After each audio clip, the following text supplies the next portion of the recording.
The Minnesota Vikings have been around since 1961. And I just want them to win a damn Super Bowl before I die. Welcome to Before I Die with Jessi and Myles on Purple Daily and Score North. Just one before we die. Yes, this is Before I Die on Purple Daily and Score North. I'm Jessi Pierce. He's Myles Gorham. He's Ross Brendel. We are here to celebrate a 5-0 Minnesota Vikings team. Now, I say that with probably a little less elation than normal, you guys, because, hey, it was an ugly win. Now, they don't ask how. They just ask how many. And the Minnesota Vikings have 5 wins. They remain undefeated after a victory in London against Aaron Rodgers and the New York Jets, 23-17. First of all, guys, so I'm feeling I'm not saying glum. I don't want to say glum. Glum is very negative in connotation because, again, the Vikings still undefeated, still some good things that happened in Sunday morning's game over in London and Cheerio, London. I am terrible at accents. This is the second week in a row. That was like, what is that? What is that? That's not even a thing. A for effort. Is it? How are we? How are you guys? Kind of like the Vikings this weekend. Right. There was an attempt, and we're there. You got it done. Right. We did. We absolutely did. How are you feeling after the victory, Myles and Ross? Because, again, it's still a victory. It's just coming with a lot of asterisks next to it, it feels. For me, I like, at the end of the day, we're 5-0. I think we can nitpick. I think there's a lot of things. The one thing I'm confident in is the coaching staff's going to have them ready when they come back from the bye. I just really feel confident in that. I think they hit the hardest stretch of their of the entire schedule, at least on paper. Going into the season, they hit the hardest stretch and they went 5-0. So how they did it? A lot of different crazy ways. 1 week was offense, 1 week was, but the one consistent has been the defense has stepped up every single week. Mm-hmm. And obviously, there's been some, there's been leaks here and there, but like overall, the defense has been the mainstay. The defense has really been the driver of this team. And then the offense has kind of filled in the gaps as they needed to. And then Will Reichert, who I don't like to talk about kickers, but hey, that dude can kick a little bit, knock on wood. Like that dude, like a couple of the kicks yesterday, you're like, oh, those are going to go right. And they just right back in. And you're like, oh, okay. Like, and he's got plenty of distance. So, but no, I think overall, like I'm obviously very happy. I think the one thing it does is it changes expectations. Going into the season, we all expected this team's a fringe playoff team at best. Maybe they could win the division, but probably like more likely a wild card team if at best. And now they're 5-0. So I think what we've done is shifted what our expectations need to be. So that game yesterday, as much as great as they won, we just expected better because we've seen better right. The first 5 weeks of the season. So I think it's more of like making sure that they hit back to that level instead of playing down to their competition a little bit, which they kind of did yesterday. And so I think the Jets are a solid team, but like their defense is obviously they're better than their offense. But overall, I think the Vikings offense just kind of played down to the level of the competition yesterday. And so that was my biggest like worry of the game yesterday was just that. I'll be honest, I was ready to come in and say, hey, there's a blemish, right? Like I was watching that final bit. I'm like, maybe, and it's going to happen. I am sorry. This team is not going to go undefeated for the entire season. But yeah, they eke it out. Ross, what was your high point yesterday and what was kind of your low point for the Minnesota Vikings? There are a bunch of different what's the dot? Interpretations? Sure. Mm-hmm. It's a Monday. Feelings? It's the most Mondayest Monday I have ever had in my life, is. I swear. I think I can echo a fair amount of what Myles said. First off, I said this, I think last Monday I said this. If you would have told any Vikings fan they'd head into the bye at 4-1 or 5-0, you would absolutely take that. I love what Myles said about the expectations changing. I think worry's not the right word, but I think the last game and a half, we've seen a little bit of that Sam Darnold regression that I think we all thought we would see. I think the last game and a half of Sam Darnold has been closer to the Sam Darnold that I think a lot of us were scared of instead of the 3.5 that we saw at the beginning of the year that were great. But where I think Myles is right is you now have 2 weeks to get some of that stuff right, maybe get him comfortable again. And some of that could just be the Jets have a pretty good defense. We know that. The Packers defense is markedly improved, although they didn't have Jair Alexander. But I think when you win and they were in London. Correct. Exactly. And those London games are always sloppy and ugly. And we can maybe get into that later on. Maybe we won't. But at the end of the day, you won the game. And I think there's still, to use that term, a lot of coachable moments that they can use over the next week or two to be ready for what will, I guess, already be their stretch run since they'll be past the bye. So by and large, I feel pretty good. The defense is still doing what you want it to do. They're making plays. Big Leg Bill or Will the Thrill, whatever you want to call him, stepping up, making his field goals. Yeah, I'm with you. I'll knock on wood, Myles. Misses for Big Leg Bill are coming. They will happen. I want to know how he responds after a miss, right? Let's just not let one turn into two. But I feel pretty good about him. I was happy with that draft selection. Overall, I don't think you can complain a ton. The London games kind of are what they are. They're kind of just survive and get the wins. I hate saying that, but so few teams go over there and just play pristine, beautiful football games. So take it 5-0. Get ready for the Lions after the bye. And it gives you a whole lot of football to watch. To wake up in the morning, grab a mimosa, watch some football literally all day. What a glorious weekend that turns into. Wake up. Some of us didn't go to bed. Or go to bed. That's right. Go Gophers! You had a big football game. I mean, Iowa State's undefeated as well. I don't know if I did you steal the goalpost? Were you one of those people, Ross? No. I'm far too old for that, Myles. I took pictures and said, well, we should try and beat the traffic out of here. There you go. That sounds about right. Go ahead. Well, I was just gonna say, coming out of the game, this might be one of the first times I've ever seen a team be a 5-0 heading to their bye, coming out with a chip on their shoulder. Mm-hmm. And that's the way Kevin O'Connell talks in his press conferences.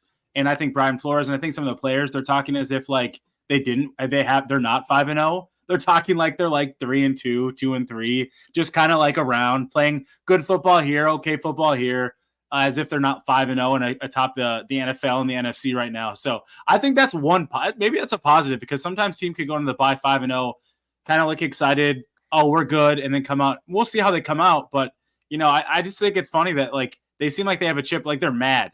They're mad that they're 5-0, but because of how they played to get to 5-0. Are we trying to avoid fat cats getting slaughtered again? Oh yeah, that's right. Didn't Zim? What did he put the? Put all the stuffed animals in the room, animals. And like beheaded them or whatever it was. What a time! I could say I'm confident that I don't think Kevin O'Connell is going to do that. No. I'm also confident now, and Jessi, you can obviously take this show back over, but I'm fairly confident saying at 5-0, this is Minnesota, but I feel pretty darn confident that this team's going to make the playoffs. It would be tough to not at this point. I'm gonna do you one better. The undefeated Minnesota Vikings have trailed for a total of 3 minutes and 26 seconds this season. Only 4 teams have spent less time trailing that in 5 weeks, and those teams have all gone on to win the Super Bowl. I'm just saying. It could be in the cards. Who knows? They have all gone on to do it. There's of course other factors that play into that, but 3 minutes and 26 seconds of trailing time. That's damn good. That is damn impressive. Catch Tony Romo after the Packers game as they were signing off? No. Tony Romo says, if you ask, basically, I'm going to paraphrase it. If you had to ask me right now, I'd say the Vikings or Packers are going to represent the NFC. Wow. I mean, the way they're both playing, they're probably the 2 best teams in NFC right now. Do you flex week 7 against the Lions to primetime now too? Right? Just putting these things out into the universe. It's still flyover territory, so we'll see. It's flyover territory versus flyover territory, so we'll see. This is true. We'll get into the offense. We'll get into the events against Sam Darnold. 14 for 31 for 179 yards and a pick. Not good. How confident are we, though, that there will be that bounce back? Like we said, we trust Kevin O'Connell. The players weren't thrilled with just taking the W. They weren't satisfied with just taking the W. They knew they could be improved.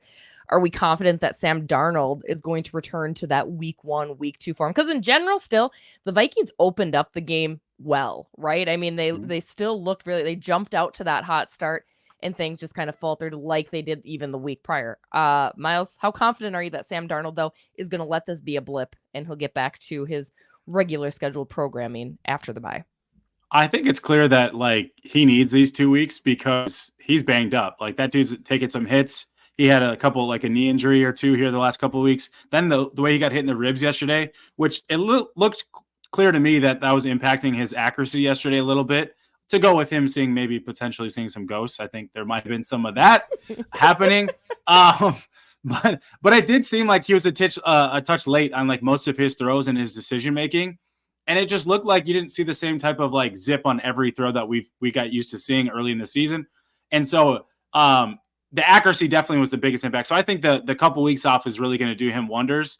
And now it's just about getting it back up here and getting back on the same page with Kevin O'Connell.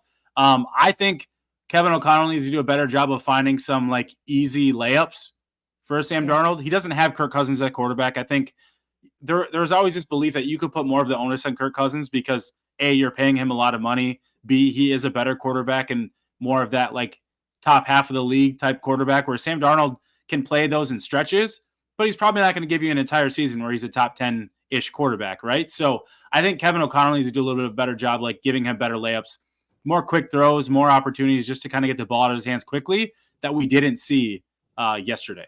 Myles, do you think some of that could potentially come back after the bye with TJ Hawkinson likely returning for that Detroit game? Do you think some of that will come into play? Because it's not like the two tight ends he's been throwing it to are lighting the world on fire or really getting open, or I guess, to be quite bluntly, they're big guys, but they don't have quite the body and the boxing out experience that TJ Hawkinson does. Mm-hmm. Oh, Munt and Oliver, no shame to them, but like those guys aren't TJ Hawkinson, right? They're backup tight ends for a reason. So yes, I think that'll be a big one. But I would temper expectations a bit because he's going to obviously have to ramp up and get himself comfortable. But outside of that, I just think there's got to be other ways. Like, yes, I think Hawkins is a great opportunity there. If they can get Aaron Jones back, that was a clear loss yesterday once he went out. They just like couldn't figure out the run game. Ty Chandler looked, I don't know if it was like a confidence thing or he just wasn't seeing the field well. I don't know what it was besides that like ball hitting him in the face and that was bad. But like the runs just didn't look as decisive. And I don't know. Everything just seemed a little off sync and out of sync and everything when Aaron Jones went out. And I think when Sam Darnold got hit.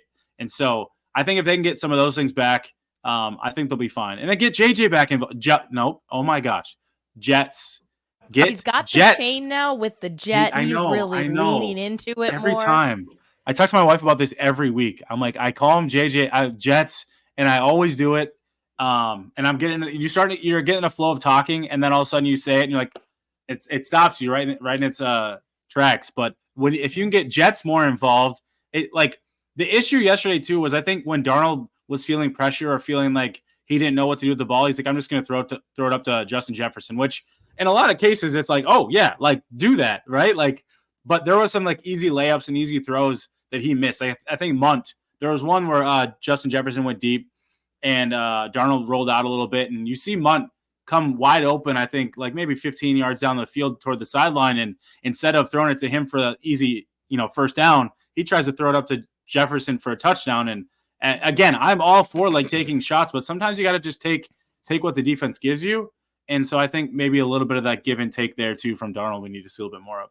Maybe a little bit more from Jordan Addison, who I pulled off the bench yesterday, and he did nothing for me in my fantasy football. I had 40 points sitting on my bench. T. Higgins, excuse me. Like, really? Who could have predicted such things? Really? Obligatory fantasy football mention. I am looking to route. I'm emptying my bench. I'm emptying my team. They're terrible. It's terrible. I'm awful. I lost Aaron Jones yesterday, so how concerned are we with Aaron Jones's hip injury? Obviously, like I said, he's been such an integral part in this offense and in this team's success thus far. I believe he's undergoing an MRI to find out how concerned. What's our worry level? I believe that's what am I correct with that? I haven't seen any update. Okay. I'm pretty sure that's what I believe. But how concerned are we? Obviously concerned just because he couldn't come back in. Like sometimes, like the last time he got hurt and banged up with a hip injury, he was able to kind of finish the game and was able to come back the next week. But this one, he had to come out of the game.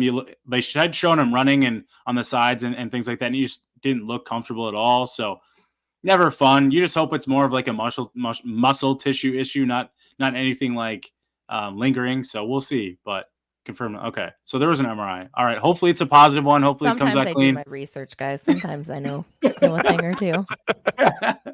Yeah, you just hope he's back because like you can tell the difference between him and Ty Chandler. As much as I think Chandler is like a good back, I don't think he's like good enough to be your like 1A, starter every down type starter. He's a nice complementary back to what you have in Aaron Jones. A part of me thinks too, if Aaron Jones isn't back or does miss some time, don't you kind of have to scan the scrap heap for maybe a bit more of a power runner so you can combo platter Ty Chandler and insert scrap heap running back here? Because I still think Myles Gaskin's that guy. To me, him and Chandler are pretty similar. Though. Oh, Gaskin's a great name. No, Myles Gaskin. I see what you're doing. I'm sorry. I thought Ross was like flipping it, but no, he was being serious with that. Well, it went right over my head. Alex, his name. And he spells it right too. Like that's all the important stuff too. Like very underrated. Very underrated.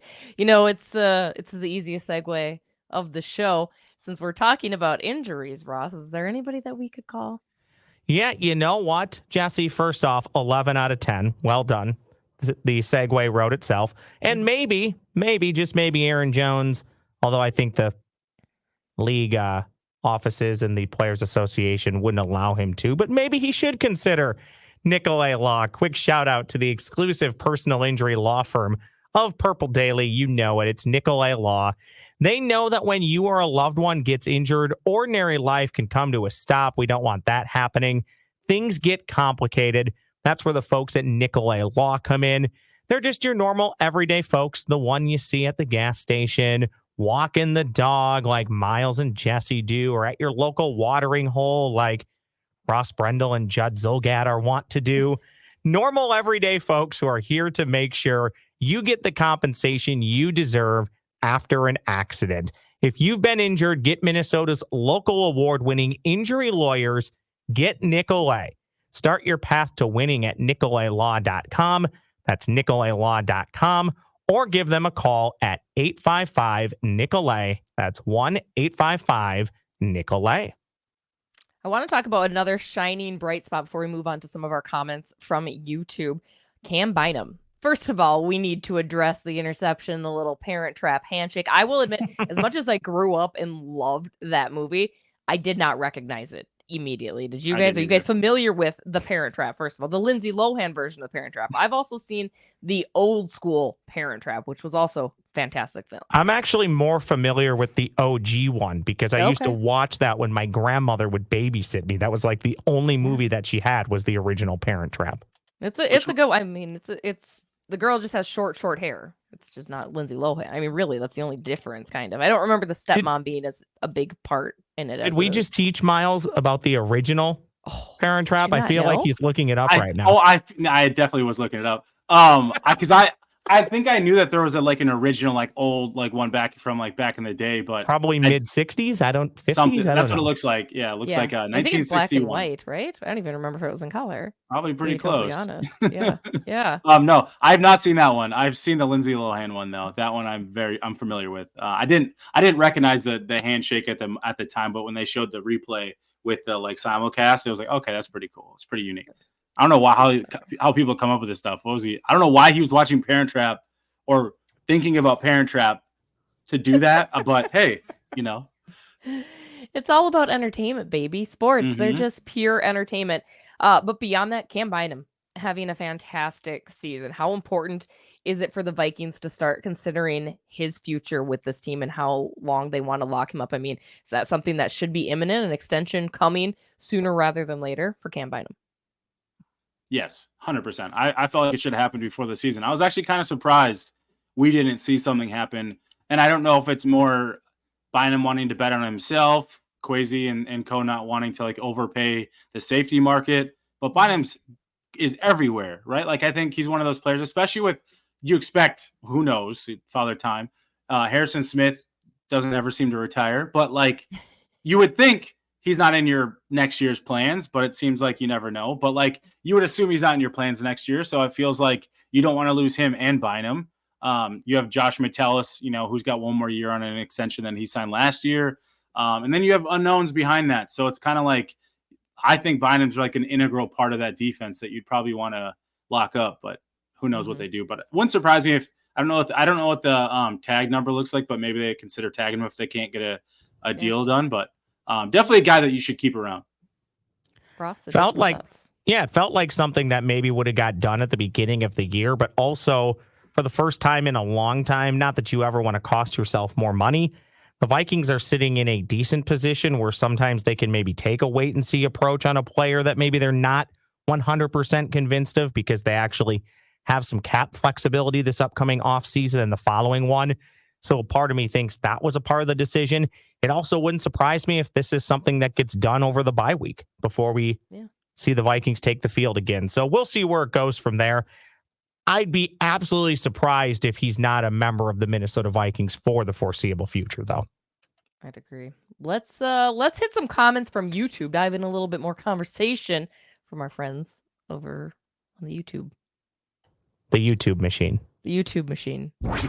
Comments from YouTube. Got a few lined up for you. One comes from David Tate, who says, let's get healthy and come back stronger than ever. Need a win against our strongest opponent in conference, the Lions. Skull. My question for you two lovelies. Vikings and Lions in week 7. Who is the game more important to? The Minnesota Vikings or the Detroit Lions? Myles, I'll start with you. So the Lions just had their bye week this week. So are they 3-1 if I'm not mistaken?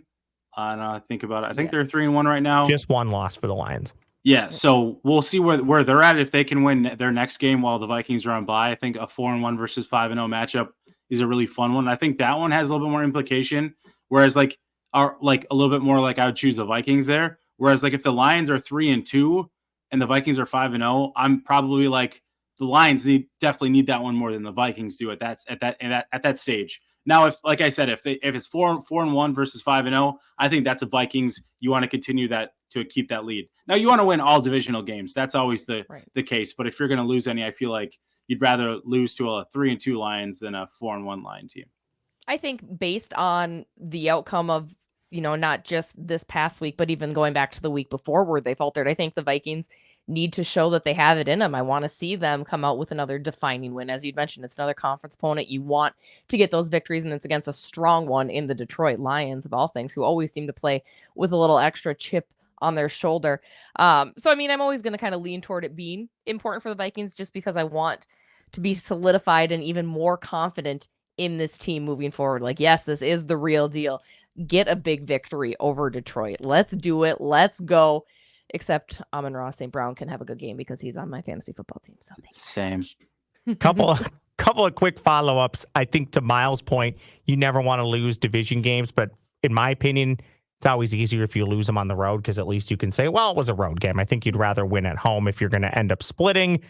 To Jessi's point, Amon-Ra St. Brown is fantastic. I also think maybe for the Vikings, even though it doesn't really matter, it might mean more from the validation standpoint, where for the Lions, I think everybody just kind of expects the Lions are going to be there in the end. At this point, maybe not for everybody, but I still think across the league, there's still some skepticism around the Minnesota Vikings. So maybe from that standpoint, it means more to the Minnesota Vikings. Second and final question from YouTube from Clem Fandango. You ever Fandango? Clem Fandango? Yeah. There's a TV tickets, show, right? No, I think he's clearly just his made up name, I would guess. Maybe not. No, there's a TV show. Have you guys seen What We Do in the Shadows? No, but that sounds like something I would enjoy. Yeah, it's really funny. I can't. It's hard to explain. Then it sounds like something you might find on one of those websites. That I think that's kind of the point of it. But there's a name in the and I gotta look it up. Hold on, you guys keep going. But okay, I'm looking. The Toast of London. Yeah, thank you. I was like Matthew Berry. Matt Berry. I think he goes by Matt Berry. Actor. He plays in that. And is named. There's a name in that show for a running joke named Clem Fandango. There's a whole clip on it if you look on like TikTok, but it's really funny. Yes, I can hear you, Clem Fandango. Is that yes? The thing? Yes, okay, that's it. There we go. I am so funny. Cool. Yeah. Or I am so happy that you two are far more cool than I am to catch the stuff that just goes right over my head because I thought that was just a Fandango movie reference. Yeah, the same. That's what I immediately went to. But that old Google really comes in handy once in a while. Sure does. Clem says we have a easy schedule after the bye week. In order, the Minnesota Vikings' next 5 games are, take notes here, home against Detroit, at LA, which will probably be a home game for the Vikings when you factor in fans at the stadium, home against the Colts, at Jacksonville, at Tennessee. Jessi, I'll start with you. Predict the Vikings record after 10 games. They're 5-0 now. What will they be after those 5 games? The big thing is I got to make an appointment with my eye doctor because I just don't see a loss on that schedule. No, I'm just kidding. I hate that because I hate being too cocky. I hate being too confident, right? Like, I think you're going to take an L probably against a team that you don't want to, like Jacksonville, or like, I think it just Will Levis going is to going to happen. Put up 400 yards on him and 30 points. Just something completely insane and unhinged that you're like, what is this even? What is going on?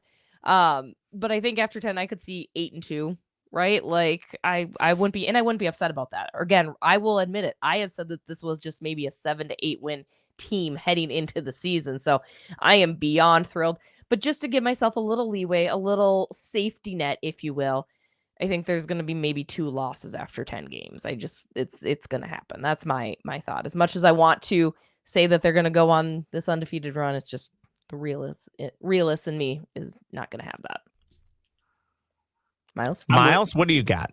That's where I'm at. 8-2, 9-1, like somewhere in that range. And I feel like, what's funny is people are going to be like, wow, you guys are being really negative. What? Like, could you imagine like going into the season, hey, through 10 games, the Vikings are 8-2. Yeah. Like everybody like, oh my God, we're so good. But now we're saying, oh, they might win. They might lose a couple games over the next 5 weeks. Oh man, negativity. No. Like, it's okay. Like, almost every team in the NFL never wins every single game. And the Vikings, as good as they are, they're probably going to lose a couple games this year. Like, that's going to happen. Like, statistically speaking, right? Like, from historical. So I would say I'm like with you. I'm like 8-2. Yeah. I won't predict the record, but I think if you would have told any Vikings fan after 10 games, they'd be 7-3, you'd go, that's great. That's great. And look, road games are tough in the NFL. It doesn't really matter who you play. So you got to go at LA, at Jacksonville, at Tennessee. Yeah. I mean, my number 2 all nice weather places too. Exactly. Yeah. Great trips for Vikings fans. I think I'd settle somewhere around 8-2 as well. I can't really tell you which games they would lose. Detroit logically makes some sense. That LA team might be good if they ever get healthy, but will they care when they get healthy? That's another thing. Colts, who knows? You'd like to think you'll win that game.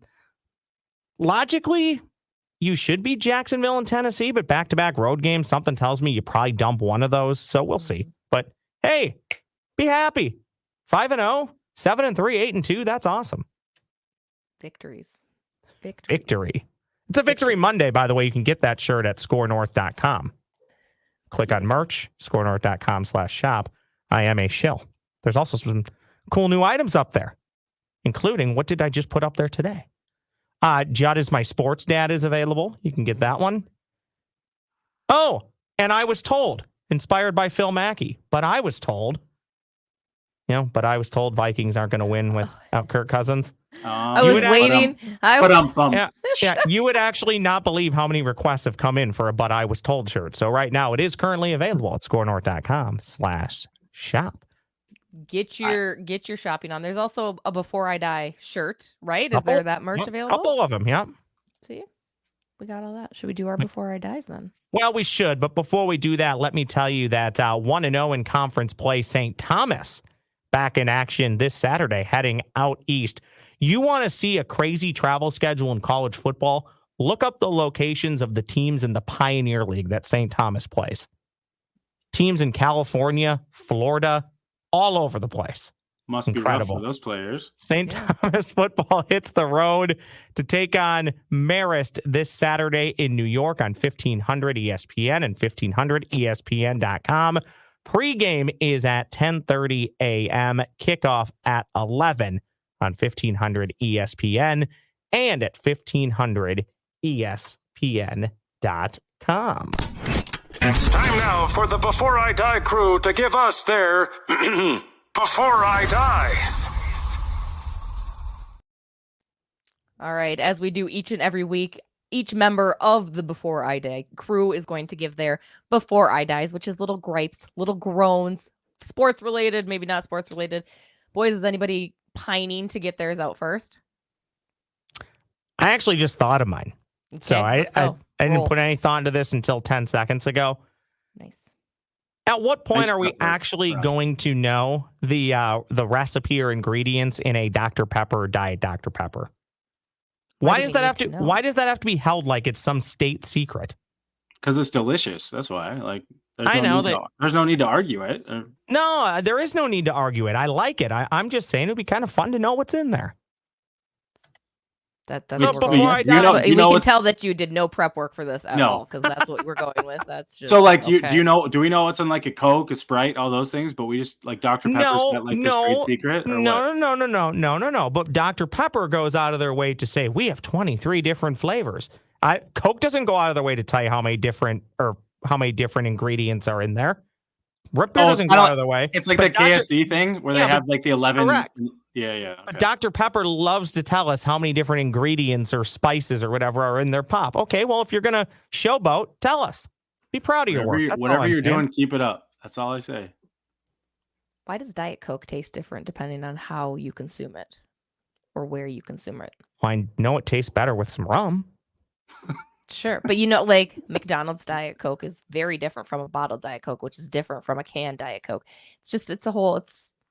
It's a conspiracy out there. Coke Zero is where it's at these days. You know what I bet it is?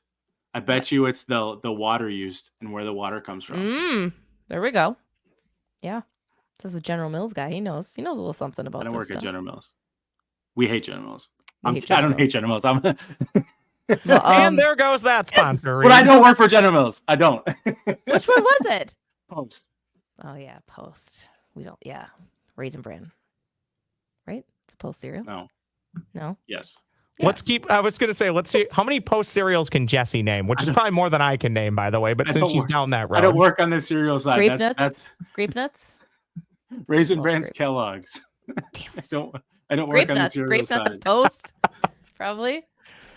Okay, well, now that I sent us down this rabbit hole, does anybody else have anything better than the Diet Dr. Pepper ingredients or recipe? Or Dr. Pepper, I should say, too. I am going to, before I die, it's going to become illegal for it to be 80 degrees in October. I am so done with the heat. Preach. I know we can't, I just can't. I want to get my sweaters out. I don't want to have to battle back and forth. And not to mention it is now hockey season for me, right? It's the opener on Thursday.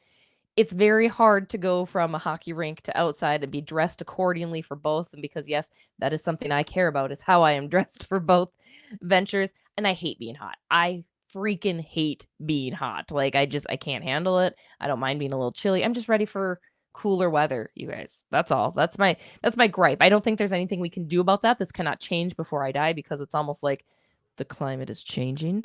But I would like to have less of the heat come mid-September.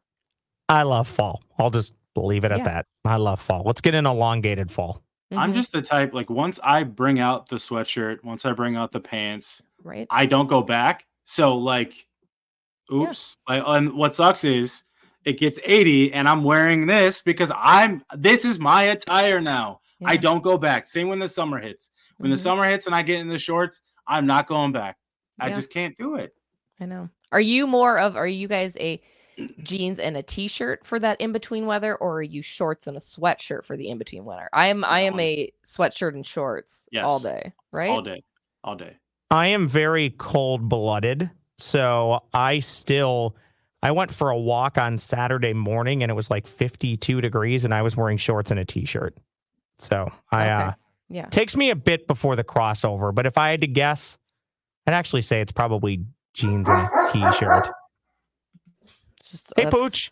That's there's a child, I'm sure, at the door looking for my children who are not here. The bus just came through that my kid's not on. Good work. Yeah. He's barking at the neighbor kids. Leave the neighbor kids alone, Teddy. Oh, see, and that's my dog barking at our neighbor kids who are at the door. It was just perfect timing. Let's wrap this up. Myles, you got a good before I die for the week.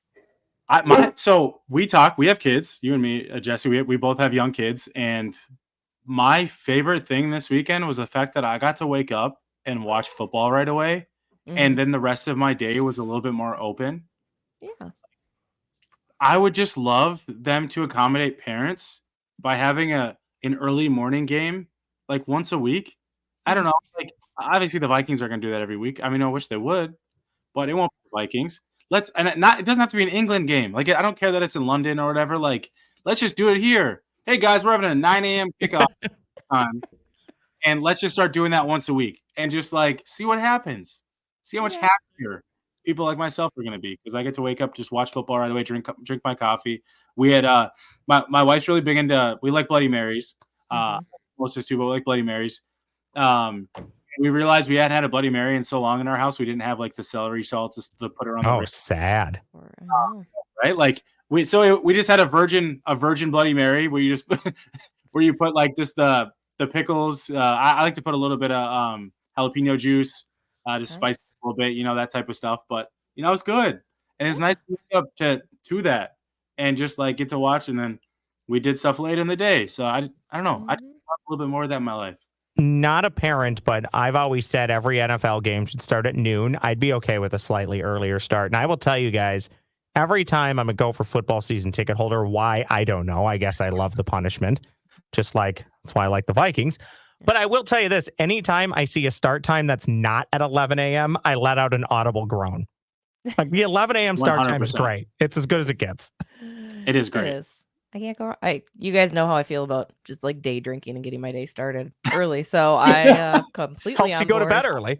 Helps you go to bed. I'm just early. a morning person. I love getting my stuff done in the morning so that my afternoon, evening is just like chill. Like that's my ideal. Like I'm most efficient at work in the mornings. I'm like that's when if I'm gonna work. Like when I work out, I like to work on the mornings. You're not gonna catch me working out late in the afternoon, evening. No. That's just too late. Yeah, you know. We're give me mornings. Old. If we asked Phil when he thought I was efficient at work, I'm pretty sure he would say never. Sounds about right. Sounds about right. It does. All right, guys. Well, that's going to do it for this week's episode of Before I Die. As always, catch all the other Purple Daily and Score North content over on YouTube or wherever you listen to your podcast. Not to mention there's other things besides football. As we mentioned, hockey starts up this week. Basketball's around in the corner. You've got we still talking Twins? We talking Twins anymore? Yeah, unfortunately we are. Okay. Not us. We don't have not to. Not us. No. Not our problem. Not going to happen. Not going to happen here. But we'll be back with a... What? Can I cut you off very quickly? Go Lynx. Let's win Game 5 and head to the WNBA Finals. 100%. There we go. Let's have some fun out there, kids. Today, leave it to a woman to get the job done. Yeah, let's hang another banner in this town. Sounds about right. I love it. You guys are awesome. Don't forget to comment, rate, share, subscribe, all that good stuff. We will see you next. Do we still do next week? Do we, Ross? Yes, we do. You're stuck with me. Next week's happy hour week, right, Ross? Yes. Yeah, you know what? Let's try and make that happen. I'm only like 4 weeks overdue on sending you guys possible dates. We'll see what we can do about that. Myles and I have already gotten together a handful of times. I'm sure you have. I'm sure you have. Every week. Early in the day so we can early. Yeah, we did drink. Exactly. All right, guys. Have a good one. Go Vikings. Hannah Pin.